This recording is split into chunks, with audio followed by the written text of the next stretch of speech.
Bonjour monsieur, Bonjour. je vais vous présenter à nos auditeurs. Alors déjà c'est un plaisir d'être parmi vous aujourd'hui. François Guillet, je suis le coordinateur technique de l'ONG Noé qui est en charge de la création et de la gestion du futur parc Zassou. Entre Binder-Léré. Entre Binder et les Raies, tout à fait, dans la réserve de Binder-Léré. Vous êtes arrivé hier à Pala, vous avez tenu une rencontre avec les techniciens de l'environnement, y compris le premier magistrat de la province du Mayo-Kébbi-Ouest. Est-ce qu'on peut avoir la quintessence de cette rencontre? Tout à fait, il y a eu une rencontre très intéressante qui s'est tenue hier à Pala avec la présence d'une majorité des acteurs de l'environnement présents dans la province et actifs. Et ça a été l'occasion d'échanger sur l'avancée des travaux, sur tous les projets qui concernent l'environnement et la protection des habitats. Donc une rencontre très intéressante qui j'espère va aboutir à de nombreuses collaborations entre les différents acteurs. Donc il a été question au cours de cette réunion, dans un premier temps, la présentation des avancées et des actualités concernant l'ONG Noé. Puis ensuite, chacun a pu prendre la parole à travers différentes questions.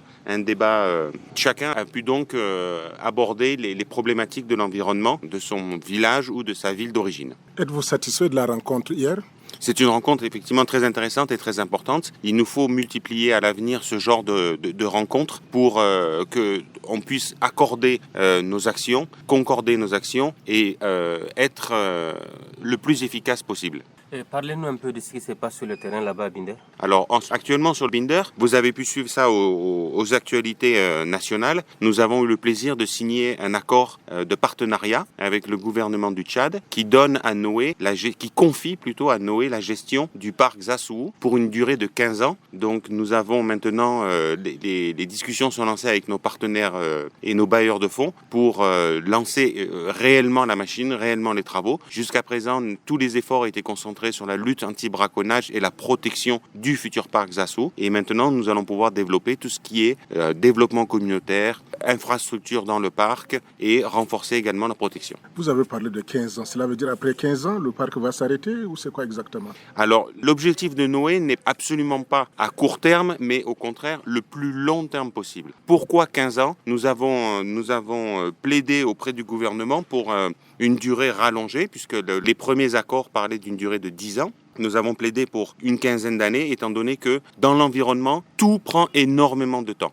Pour remonter les populations d'animaux, cela prend énormément de temps. Donc il nous fallait ce temps précieux pour pouvoir avoir de réels impacts et avoir des actions concrètes sur le terrain. Et en même temps, accompagner les développements économiques de différents secteurs de la province. Nous avons donc obtenu ces 15 ans et avec la possibilité évidemment de renouveler si le Tchad est satisfait de ce partenariat, si Noé est satisfait de ce partenariat. Nous souhaitons prolonger pour encore une autre période de 15 ans. Vous êtes là à Binder depuis quelques mois pour l'évolution du parc. Mais quelles sont les relations entre votre projet et la communauté? Alors pour le moment, malheureusement, je le déplore, je suis le premier à le déplorer, nous n'avons pas eu les moyens, étant donné que les accords n'étaient pas encore signés, nous n'avons pas eu les moyens de nous axer et de nous concentrer sur les relations ainsi que les aides et les soutiens aux communautés. Ça fait partie, comme je l'ai précisé précédemment, c'est un des volets essentiels du projet qui se développera autour du parc Zassou, mais tout prend du temps évidemment